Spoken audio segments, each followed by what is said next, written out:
नमस्ते divine souls. Welcome to spiritual Swarna 3। आप सबका स्वागत है स्पिरिचुअल स्वर्णा 3 की यूट्यूब चैनल में। आप सब लोगों का बहुत शुक्रिया जो भी नए सब्सक्राइबर्स मेरे चैनल पे आए हैं। बहुत सारे नए सब्सक्राइबर्स दूसरी कंट्री के जो हैं उन्होंने भी सब्सक्राइब किया है। उनके लिए तो मैं इंग्लिश का वीडियो बना रही हूँ, बट ओवरऑल थैंक यू सबको, थैंक्स जिन्होंने भी मेरे सब्सक्राइब किया है। आपके बहुत अच्छे अच्छे कमेंट्स आ रहे हैं और बहुत सारे अच्छे मेल्स आ रहे हैं। जब भी हो सकता है मैं आपके मेल्स को रिप्लाई कर रही हूँ एंड आपके कमेंट्स को भी रिप्लाई कर रही हूँ। आपको जितना हो सके मैं गाइड कर रही हूँ, ठीक है। एंड ये जो टॉपिक था एंसेस्ट्री हीलिंग का, मेरे कमेंट सेक्शन में किसी ने मुझे रिक्वेस्ट की थी, एज वेल एज़ मुझे लग रहा था कि राइट टाइमिंग का मैं वेट कर रही थी कि जब मैं इसको रिलीज़ कर पाऊँ। ये एंसेस्टर हीलिंग के बारे में है। पितृ दोष जो बोलते हैं या फिर पितृ का जो हीलिंग होता है उसके बारे में है ये वीडियो। तो इस वीडियो में मैं बताऊंगी कि कौन है एंसेस्टर्स, कैसे वो हमें इम्पैक्ट करते हैं, कैसे हमारी ज़िंदगी में प्रॉब्लम्स आती हैं और कौन से प्लैनेट इससे रिलेटेड हैं, कौन से हम क्यों एंसेस्ट्री हीलिंग नहीं कर पाते हैं और हम एस्ट्रोलॉजी से कैसे मदद ले सकते हैं, एस्ट्रोलॉजी से, ज्योतिष शास्त्र से हम कैसे इसकी मदद ले सकते हैं और हमारा प्रोसीजर क्या है, हम कौन से प्रोसीजर्स को फॉलो करें जिससे हमारी पितृ की हीलिंग होती है, ठीक है। तो और थिंकिंग पैटर्न के बारे में और डीएनए के बारे में बताने वाली हूँ। आप ये वीडियो थोड़ा लंबा रहेगा लेकिन बहुत अच्छी और इम्पॉर्टेंट इन्फॉर्मेशन मैं शेयर करने वाली हूँ जो आपको बहुत मदद करेगी। एंड लास्ट वीक मैंने एक एंसेस्ट्रल हीलिंग की थी मेरे एक डिवाइन मैस्कुलिन क्लाइंट से, एंड उसके करने के बाद उसकी लाइफ में थोड़े चेंजेस आए हैं एंड रियली इट्स हेल्पिंग। तो एंसेस्ट्री हीलिंग का तो हम सबको करना चाहिए, इर्रेस्पेक्टिव हम कौन से भी रिलीजन से हैं। एंसेस्टर तो हम सबके ही हैं, उनके बिना हम नहीं हो पाते आज। तो आज का जो टॉपिक है एंसेस्ट्री हीलिंग के बारे में ही है। तो चलिए शुरू हो जाते हैं एंसेस्ट्री हीलिंग के बारे में। ओके, तो कौन होते हैं हमारे एंसेस्टर या पितृ? ये पितृ जो होते हैं, जो हमारे जो पूर्वज होते हैं, वो हमारे लीनिएज से पहले जो जिन्होंने हमारे लीनिएज में जन्म लिया है, जो हमारी ब्लड लाइन में आते हैं, उन्हें पितृ कहते हैं। ये हमारे बायोलॉजिकल पेरेंट्स, मतलब हमारे माता पिता के जो पेरेंट्स के और उनके पेरेंट्स होते हैं, इनको एंसेस्टर्स कहा जाता है। इसके सिवा हमारे एंसेस्टर्स ये भी होते हैं जिनसे हमने शादी की है, हमारे स्पाउस के, जो हमारे पति और पत्नी के जो पेरेंट्स के जो एंसेस्टर्स हैं, वो भी हमारे लीनिएज, हम भी उन लीनिएज को रिप्रेजेंट करते हैं। एंड एंसेस्टर्स हमारे जो होते हैं थोड़े कार्मिक वजह से भी रिलेटेड हो जाते हैं। ये थोड़ा एडवांस टॉपिक होगा, मैं इसके बारे में कार्मिकली कैसे हम दूसरे एंसेस्टर से कनेक्ट करते हैं, दूसरे लिनेज से, इसके बारे में मैं बाद में डिस्कस करूँगी।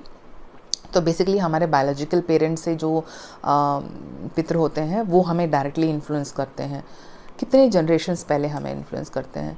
जनरली ये देखा गया है कि 7 जनरेशन्स से जो पितृ होते हैं वो उनका इन्फ्लुएंस हम पे बहुत ज़्यादा रहता है। तो 7 जनरेशन्स के जो पूर्वज हैं वो हमें डायरेक्टली इन्फ्लुएंस करते हैं थॉट पैटर्न से, ठीक है। डीएनए जो बोलते हैं, जो डीएनए की इन्फॉर्मेशन हमारे जेनेटिक्स में आ रही है, तो ये डीएनए का इन्फॉर्मेशन होता ही क्या है? ये डीएनए इन्फॉर्मेशन ये होता है कि हम जिस तरह से सोचते हैं, हम जिस तरह से हमारे संस्कार बने हुए हैं, जिस तरह से हमारे रिएक्शन पैटर्न्स होते हैं, बिहेवियरल पैटर्न्स होते हैं, ये सब हमारे पितृ से हमें इन्फ्लुएंस करते हैं। इसी को डीएनए बोलते हैं, जैसे जो हमारे ऑलरेडी सेलुलर लेवल पे फीडिंग है इसकी, ठीक है। तो ये डीएनए जो होता है हमें हमारे एंसेस्टर्स से हमें डायरेक्टली कनेक्ट करता है और हमारे डीएनए से हमारे एंसेस्टर्स हमें इन्फ्लुएंस करते हैं। जैसे अभी डीएनए, जिनकी डीएनए में ये जो एंसेस्टर्स हैं जो डार्कनेस से ऑपरेट करते हैं, जो एंसेस्टर्स हैं जो जिनकी सेटिस्फाइड लाइफ नहीं हुआ है, जिन्होंने बहुत कष्ट सहे हैं इस अर्थ लाइफ की जर्नी में, जो भी ऐसे एंसेस्टर्स हैं जिन्होंने बहुत कष्ट सहे हैं, वो हमेशा इन अनसेटिस्फाइड डिज़ायर के कारण डार्कनेस से ऑपरेट करते हैं, मतलब कि अंधकार से हमें इन्फ्लुएंस करते हैं। और जो भी एंसेस्टर्स जो जीवन की लाइफ के लेसन्स को सीख गए हैं और उन्होंने अपनी साधना की है, अपने स्पिरिचुअल वर्क किए हैं और उनकी अवेयरनेस बहुत हाई गई है, उन्होंने अपनी लाइट बॉडी एक्टिवेशंस को हाई किया है, तो ये ऐसे पितृ हैं जो लाइट से ऑपरेट करते हैं, जो प्रकाश या सोर्स जो डिवाइन से ऑपरेट करते हैं, ठीक है। तो ये 2 सेग्रीगेशन होती है एंसेस्टर्स की जो हमें इन्फ्लुएंस करते हैं। तो जो डार्कर एनर्जी होती है वो डायरेक्टली अर्थ के आसपास रहती हैं और उनको because of that dense energy, because वो अनसेटिस्फाइड रहते हैं, उनको लाइट की तरफ उनको रास्ता नहीं मिलता है, तो वो ना डायरेक्टली हमारे लाइफ में हमें इन्फ्लुएंस करना शुरू करती हैं, ठीक है। एंड कैसे इन्फ्लुएंस करती हैं? वो हमारे डिसीजंस को इन्फ्लुएंस करती हैं, हमारे जो लाइक डिसलाइक होते हैं उसमें इन्फ्लुएंस करती हैं। जो उनको पसंद है वही हमें लगता है कि हमें भी पसंद है, एंड हम उसके बेसिस पे हम अपने डिसीजंस लेते हैं। तो मेरा एक और वीडियो बनेगा ancestry healing and spiritual journey and twin flames में, वो भी आप ज़रूर देखिएगा। मेरा पॉइंट ऑफ व्यू मैं आपसे शेयर करूँगी। बिकॉज उनकी अनसेटिस्फाइड लाइफ रहती है, तो वो डार्कनेस ऑपरेट शुरू करते हैं एंड वो हमें इन्फ्लुएंस करते हैं डार्क साइड से, ठीक है। एंड कैसे कैसे प्रॉब्लम्स आती हैं आपकी लाइफ में? एक तो प्रॉब्लम होती है कि आपके घर में आपने देखा होगा कि लेट मैरिजेस होती हैं, या फिर किसी की शादियां रुक जाती हैं, किसी के डिवोर्स हो जाते हैं, किसी के फैमिली में झगड़े होते रहते हैं, और किसी के घर में कुछ लोगों के घर में तो बच्चे पैदा नहीं होते हैं, अगर कुछ लोगों के घर में तो लड़के पैदा नहीं होते, कुछ लोगों के घर में लड़कियाँ नहीं पैदा होती हैं, कुछ लोगों के घर में हेल्थ की रीजंस होती हैं, फाइनेंशियल रीजंस होती हैं। जितना भी आप फाइनेंशियली आप स्ट्रांग बनने की कोशिश करो, फिर भी आपके इतने सारे प्रॉब्लम्स रहते हैं कि आप उससे बाहर ही नहीं आ पाते हो। तो ये एंसेस्टर की इन्फ्लुएंस होती है आप पे। पितृ के दोष होते हैं जो आपको इम्पैक्ट करते हैं, और एक्सीडेंट्स होते हैं आपके फैमिली में सुसाइडल केसेस ज़्यादा होते हैं, और ब्लैक मैजिक और तंत्रा भी होता है आपके लाइफ में। जब आपकी एंसेस्ट्री में डार्क से ऑपरेट करती है तो आपके लाइफ में आप ब्लैक मैजिक और तांत्रिक केसेस भी देखोगे जहां आप इन्फ्लुएंस हो जाते हो। बहुत सारे एनर्जी वैम्पायर्स रहेंगे जो आपको आगे बढ़ने में मदद नहीं करेंगे, आपकी स्पिरिचुअल लाइफ में बीच में आएंगे, आपकी मटेरियल लाइफ में को ग्रोथ करने नहीं देंगे, ठीक है। एंड जो भी पितृ हैं हमारे, जिन्होंने भी जो भी क्रॉस्ड ओवर हो चुके हैं, जिनकी मृत्यु हो गई है, ये जो एनर्जीज होती हैं, ये इनके बारे में हमारी प्रेजेंट लाइफ जनरेशन में बात करना बहुत ज़रूरी है। तो क्या होता है कि कभी कभी किसी फैमिली में अगर किसी ने जनरल सोसाइटल नॉर्म्स के अगेंस्ट उन्होंने कुछ कर दिया लाइफ में, तो पहले के ज़माने में क्या था, उनको बहिष्कार कर दिया जाता था, घर से बाहर निकाल दिया जाता था, या फिर अपनी सोसाइटी से बाहर निकाल दिया जाता था। तो क्या होता था कि इन सोल्स पे बहुत इम्पैक्ट पड़ता था कि इनकी जो गलतियों उसकी वजह से उनको समझा नहीं गया और उनको घर से या अपनी सोसाइटी से बाहर निकाल दिया गया, या फिर उन्होंने कुछ ऐसे डिसीजंस किए जिससे आप फैमिली में बात नहीं करते हो। तो क्या होता है ना कि ये जो मेमोरी होती है, ये मेमोरी डीएनए में स्टोर हो जाती है। ये जो पेनफुल मेमोरीज हैं डीएनए में स्ट्रांगली स्टोर हो जाती है। एंड ये जो एंसेस्टर्स होते हैं जो ऑपरेटिंग फ्रॉम डार्कनेस है, इनमें ये स्ट्रॉन्ग मेमोरीज हो जाती हैं जिससे हमें इन्फ्लुएंस किया जाता है। एक तो ये है कि जो भी एंसेस्टर्स जिस भी फैमिली में क्रॉस्ड ओवर हो चुके हैं, जो जिनकी मृत्यु हो चुकी है पेन के द्वारा, लाइक किसी ने सुसाइड कर लिया वगैरह, उनके बारे में फैमिली में डिस्कस करना ज़रूरी है। आपके बच्चों को बताना ज़रूरी है, उनके बारे में कहना है कि बहुत अच्छी बातें कहनी है, नेगेटिव बातें नहीं कहनी है, और उनको बहुत सारा प्यार भेजना है। इन प्रेयर्स में दुआ करनी है उन आत्माओं की जिनकी जो पेनफुल जर्नी हुई है अर्थ से, ठीक है। और उनके बारे में बताना भी ज़रूरी है कि हमारी फैमिली में ऐसा कुछ हुआ था, क्योंकि तभी वो रिकग्नाइज्ड फील करते हैं, वो आत्माएं हमें रिकग्नाइज फील करती हैं। हम में और एंसेस्टर्स में इतना ही फ़र्क है कि हम बॉडी में हैं और उनकी बॉडी नहीं है, बाकी सब दोनों आत्मा है, यही डिफरेंस है हमारे में, ठीक है। तो हमें उन आत्माओं को उनकी पेनफुल एक्सपीरियंस जो हुई हैं उसको डिस्कस करना और उनके लिए प्रेयर्स करना, उनके बारे में हमारे फ्यूचर जनरेशन से डिस्कस करना बहुत ज़रूरी है। इससे वो रिकग्नाइज्ड फील करती हैं, पॉजिटिव फील करती हैं वो आत्माएं, ठीक है। तो कभी भी आपके अगर फैमिली में ऐसा कुछ हुए हैं इंसिडेंट्स जहाँ लोग मर चुके हैं किसी एक्सीडेंट के कारण या सुसाइडल थिंग्स के कारण, या फिर उन्हें निकाल दिया गया था फैमिली से और उस पेन से वो मरे हैं, तो प्लीज़ उनके बारे में डिस्कस कीजिए और उनको प्यार और डिवाइन लाइट भेजिए, हीलिंग भेजिए उनके लिए, ठीक है। ये कोई भी कर सकता है, हम सब जानते हैं कैसे प्यार करना, प्यार तो हमारा एसेंस है, तो आप ये जनरली कर सकते हैं अपने एंसेस्टर्स के लिए। अब आते हैं बात एस्ट्रोलॉजी और एंसेस्टर्स के बारे में। एस्ट्रोलॉजी में ऐसा माना गया है कि राहु प्लैनेट जो होता है वो हमारे एंसेस्टर्स को रिप्रेजेंट करता है और वो हमें इन्फ्लुएंस करता है। अभी बहुत सारे रेट्रोगेट्स चल रहे हैं, तो राहु का भी रेट्रोगेट चल रहा है और ये होता रहता है। ये ऐसी नई चीज़ नहीं है जो हमें अभी जानने को मिल रही है, या हमेशा होते रहते हैं। ये प्लैनेटरी पोजीशंस चेंज होते रहते हैं। जो भी प्लैनेट्स हैं वो हमारे सेलेस्ट्रियल एनर्जी बीइंग्स हैं, जो हाईएस्ट ऑफ स्पिरिचुअल बीइंग्स हैं, जो हमें गाइड कर रहे हैं हमारी अर्थ जर्नी के लिए। अगर वो हमारे अगेंस्ट टर्न करते हैं या फिर उनका जो नेगेटिव इम्पैक्ट हमारे पे पड़ता है, तो वो बहुत ही अच्छा होता है, क्योंकि हम अपनी स्पिरिचुअल जर्नी में आगे बढ़ते हैं। और ये जो प्लैनेट्स हैं ये हमारी स्पिरिचुअल जर्नी को आगे बढ़ाने के लिए हमारे लिए सिचुएशंस, प्रॉब्लम्स क्रिएट करती हैं, ताकि हम उससे बाहर आ सकें। जो राहु प्लैनेट है उसका मेन इम्पैक्ट कहाँ होता है? जो हमारे थिंकिंग पैटर्न में होता है। जैसे किस तरह से हम थिंक करते हैं, किस तरह से हम अपनी सोच को बढ़ाते हैं, ठीक है। स्पेशली राहु का प्लैनेट जो होता है, हम कैसे फाइंड आउट करें कि हम इन्फ्लुएंस्ड हैं इस राहु प्लैनेट से? सो हमारी जो बेस थिंकिंग होती है, हम जेलसी पॉइंट ऑफ व्यू से ऑपरेट करते हैं। जेलसी मतलब जलन। जैसे किसी की स्पिरिचुअल ग्रोथ हो रही है, मटेरियल ग्रोथ हो रही है, तो हम जलना शुरू करते हैं उनसे। ये नॉर्मल टेंडेंसी है, मैं किसी को पिन पॉइंट करके नहीं बता रही हूँ। नॉर्मल टेंडेंसी है कि हम सडन से जलसी फील करना शुरू कर देते हैं कि वो कैसे इतनी जल्दी ग्रो हो रहा है अपनी लाइफ में, या फिर वो कैसे, उसको ऐसा कैसे मिल सकता है। तो ये जेलसी पॉइंट ऑफ व्यू होता है, वो राहु जनरेट करता है माइंड में।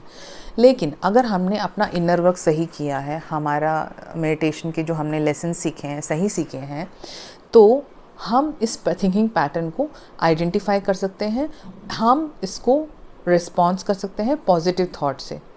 ऐसा भी हमने देखा है कि जब भी हम जलते हैं तो क्या होता है, हम दूसरों के बारे में नेगेटिवली बोलना शुरू करते हैं और गॉसिप में इन्वॉल्व हो जाते हैं। जब हम ये गॉसिप में इन्वॉल्व होते हैं और नेगेटिव बोलना शुरू करते हैं, तो ये क्या होता है कि ये एक बूमरैंग रिपल इफेक्ट शुरू करता है। तो ये ऐसे कहा गया कि जो बीज आप बोते हैं आपका उसी का फल मिलता है। तो अगर आपने ऐसा बीज बोया है कि आप यूनिवर्स को बता रहे हो कि आप जेलसी से ऑपरेट कर रहे हो, या फिर आप नेगेटिवली किसी के बारे में बात कर रहे हो, तो उसी का फल आपको भी मिलेगा। आपको भी उसका इफेक्टिव नेगेटिव इम्पैक्ट आपके लाइफ में दिखाई देगा, ठीक है। तो आप ज़रूरी है कि आपने इस थिंकिंग पैटर्न को आइडेंटिफाई कीजिए और इसका करेक्शन कीजिए, ठीक है। एंड जब आप पॉजिटिव सेंड करना शुरू करते हैं तो ऑटोमेटिकली जो राहु का इफेक्ट होता है वो कम होने लगता है। ऑल्सो आपके एंसेस्टर की हीलिंग भी चलती है, क्योंकि आपका डीएनए कनेक्टेड है, तो आपकी डीएनए की हीलिंग भी शुरू हो जाती है, ठीक है। बिफोर अफर्मेशंस, मैं अफर्मेशन और प्रोसीजर के बारे में बताऊं। ये एंसेस्ट्री हीलिंग क्यों नहीं वर्क करती जब आप अपने लेवल पे करते रहते हो? आगे मैंने बता दिया, प्रोसीजर आप करना शुरू कर देते हो तो क्यों होता है कि आप उसमें सक्सेस नहीं फाइंड आउट कर सकते हो? एक रीज़न है कि आपका कर्मा का बैगेज इतना ज़्यादा है कि आपको बहुत हीलिंग करनी पड़ेगी, ठीक है।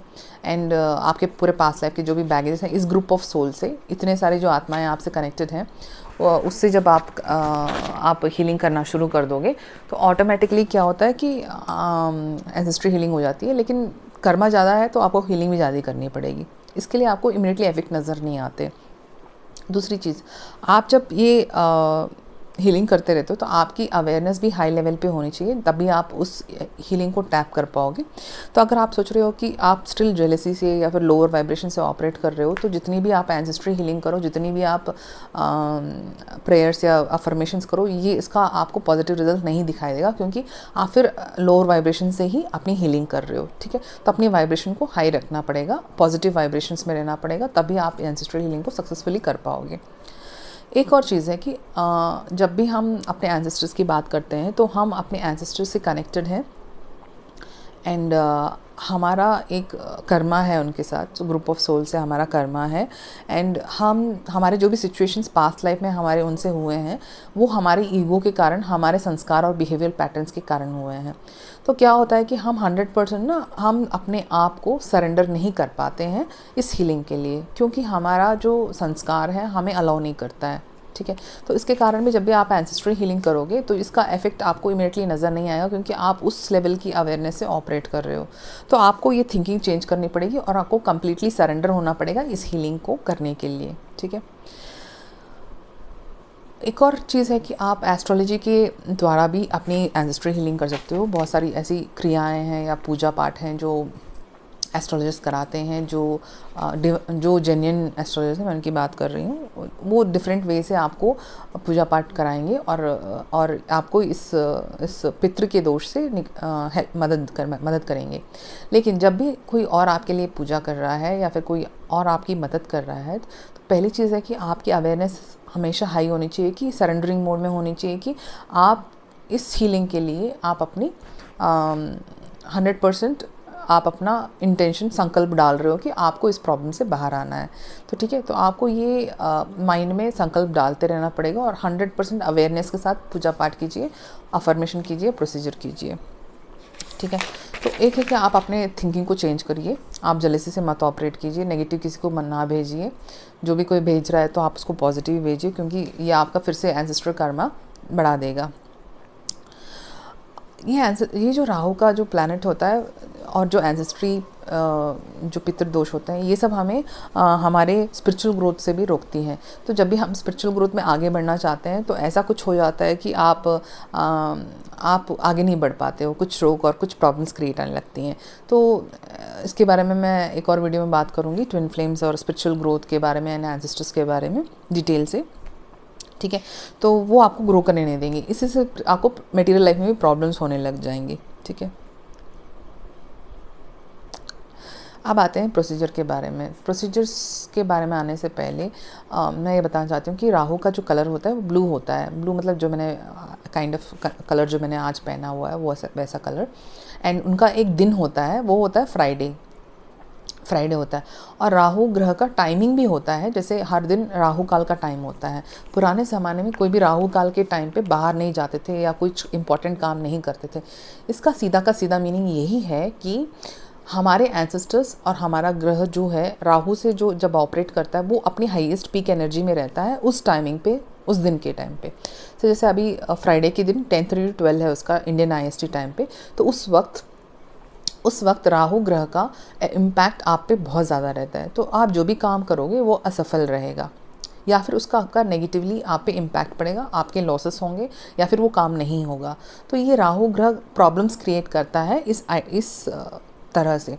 तो ये जो टाइम होता है बहुत ही डिवाइन टाइमिंग भी है, क्योंकि जब आप इस टाइम पे पितरों से कनेक्ट होकर आप उनकी प्रेयर्स करते हो तो ये डायरेक्टली उनको इम्पैक्ट करता है एंड वो उस मैसेजेस को रिसीव कर पाते हैं एंड आपका पास्ट लाइफ जो एंसेस्ट्री कर्मा है वो हील होता है, आपके पितृ जो दोष होते हैं वो रिलीज़ होने शुरू हो जाते हैं। साउथ इंडिया में, दक्षिण भारत में जो तमिलनाडु, आंध्रा और कर्नाटका के स्टेट्स में क्या होता है कि यहाँ राहु काल का टाइम बहुत ही ऑस्पिशियस माना जाता है एंड जो भी आपके ग्रह के रिलेटेड जो प्रॉब्लम्स हैं आप उनको सॉल्व कर सकते हो इस टाइम पे। तो यहाँ पर क्या होता है कि देवी दुर्गा को, दुर्गा माँ को या फिर जो गॉडेसेस हैं, जो काली माँ के जो टेम्पल्स होते हैं, यहाँ पर राहु काल के टाइम पे राहु के दिन, दैट इज़ शुक्रवार के दिन, दिए जला जाते हैं। दिए, लेमन के दिए जलाए जाते हैं। ये इसलिए क्या आता है, जो भी प्रॉब्लम्स हैं आपकी लाइफ में वो उनका जो इम्पैक्ट है वो मिनिमल रहे या फिर उसको आप अवॉइड कर पाएँ। ये ऑटोमेटिकली यहाँ के एस्ट्रोलॉजर्स ने इनको सिखाया है एंड बहुत सारे लोग ऐसे प्रैक्टिस करते हैं दक्षिण भारत में। तो ये राहु काल का जो टाइम है और राहु के दिन का टाइम है बहुत ही पीक रहता है, जब आप अपने पितृ से कनेक्ट हो सकते हो और अपना कर्मा रिलीज़ कर सकते हो। ये था टाइमिंग के पार्ट। मुझे एक महाकाल की विद्या में मेरी इनिशिएशन हुई थी, जिसमें महाकाल के टाइम ऑफ द डे के बारे में बताया गया था। तो दिन में 3 टाइम होते हैं, जब ट्रांजिशन टाइम होता है, संधि का टाइम होता है, जो बहुत ही इम्पॉर्टेंट रहता है, जिसमें हम डायरेक्टली अपने हायर स्पिरिचुअल वर्ल्ड से कनेक्टेड होते हैं। एक तो होता है सूर्योदय का टाइम, जब सूर्य उदय होता है मॉर्निंग के टाइम पे, उसको संधि टाइम कहते हैं। वो बहुत अच्छा टाइम होता है हमारे प्रेयर्स और हमारे मेडिटेशन और अपने इनर वर्क के लिए बहुत अच्छा टाइम होता है। दूसरा टाइम होता है शाम का टाइम, जब अगेन सूर्य अस्त होता रहता है एंड उस टाइम पे भी आपकी एनर्जी बहुत ही कनेक्टेड रहती है सोर्स से, स्पिरिचुअल वर्ल्ड से। तो आप उस वक्त अपना हीलिंग या अफर्मेशन, जो भी पूजा पाठ करना चाहते हो, मेडिटेशन, इनर वर्क आप कर सकते हो। आप अपने पितृ से कनेक्ट हो सकते हो शाम के टाइम पे। इन दोनों को छोड़ के एक और टाइमिंग है जब आपकी एनर्जी हाई होती है, संधि टाइम कहा जाता है, वो है 7वां घंटा, 7th आवर। से फॉर एग्ज़ाम्पल अगर आपके प्लेस में 6 बजे को सूर्योदय होता है तो 7वां घंटा आकर 1 बजे के टाइम पे होगा। अगर आप काउंट करोगे तो 7वां घंटा आपके 1 बजे के टाइम पे होगा। ये संधि टाइम कहा जाता है। इस टाइम पे भी आपके लाइफ में इन्फ्लुएंसेस रहेंगी जो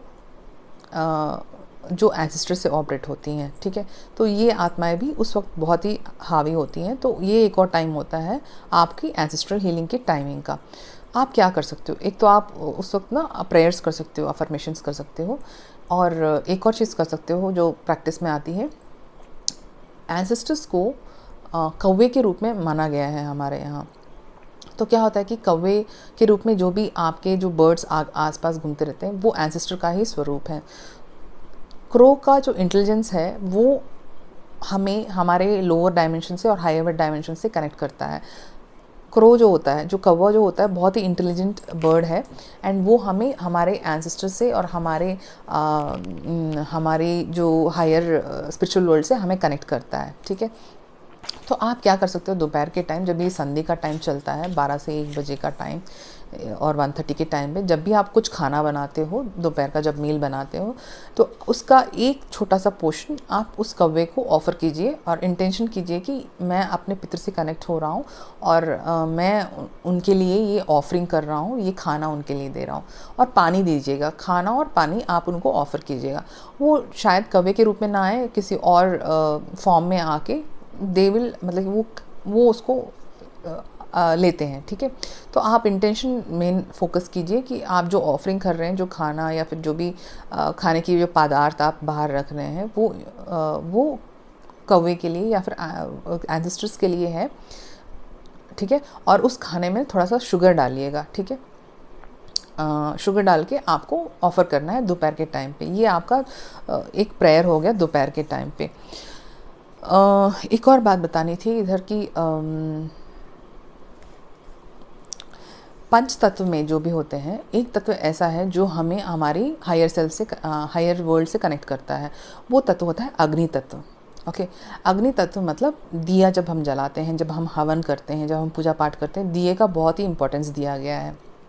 ओके, एंड उस दिए में जो फ्लेम निकलती है, जो अग्नि का तत्व निकलता है, वो हमें हमारे हायर प्लेन से हमें कनेक्ट करता है। इसलिए हम किसी भी चीज़ से पहले, कोई पूजा पाठ करने से पहले दिया इसलिए जलाते हैं कि हम अपने हायर सेल्फ से, अपने हायर डायमेंशन और रियलिटी से कनेक्ट हो पाएँ एंड इसका हमें पूरा बेनिफिट मिल सके। तो जब भी आप ये एंसेस्ट्रल हीलिंग करते हैं, जो भी संधि टाइम में जब ये पूजा पाठ करते हैं, जो भी अफर्मेशन मैं आपको देने वाली हूँ, वो अगर आप अफर्मेशन करते हैं तो ये संकल्प करके आप अपना दिया या कैंडल जलाइएगा। इससे क्या होता है कि आपका जो संकल्प है वो डायरेक्टली आपके एंसेस्टर्स तक पहुंचेगा, ठीक है। तो आपको दिया या लैम्प या कैंडल जो भी आपके पास अवेलेबल है आप वो कर सकते हैं, ठीक है। ये था अग्नि तत्व, लाइट कैसे हमारी इंफॉर्मेशन को हायर डायमेंशन से कनेक्ट करता है। तब अब आते हैं अफर्मेशन के लिए।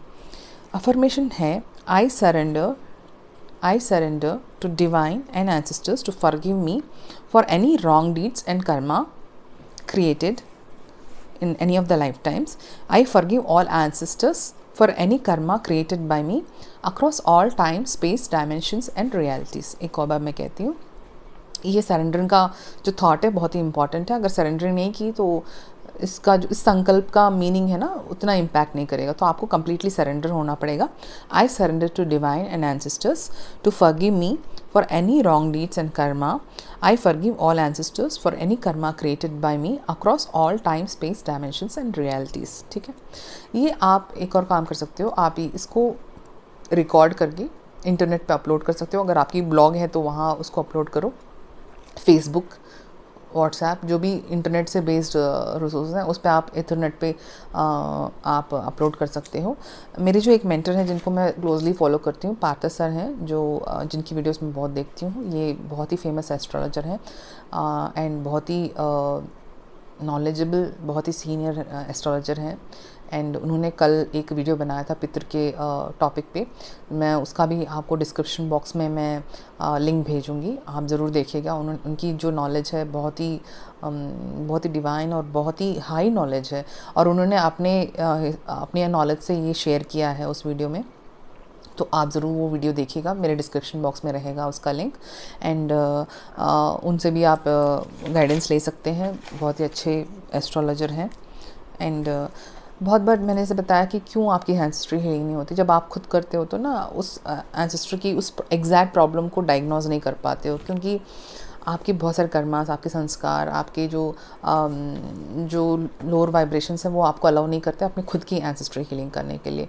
हालांकि आप ये जो अफर्मेशन लेके आप जो प्रेयर करते हो उससे भी आपकी एंसेस्ट्री हीलिंग होगी, लेकिन 100% आप उस पॉइंट को नहीं टच कर पाओगे, क्योंकि आपकी अवेयरनेस अगर उस लेवल पे नहीं है तो क्या होता है कि आपको मीडियम्स ऑफ लाइट या फिर चैनल्स ऑफ लाइट को आपको अप्रोच करना पड़ेगा, क्योंकि वो एग्जैक्टली टैप कर पाते हैं अपनी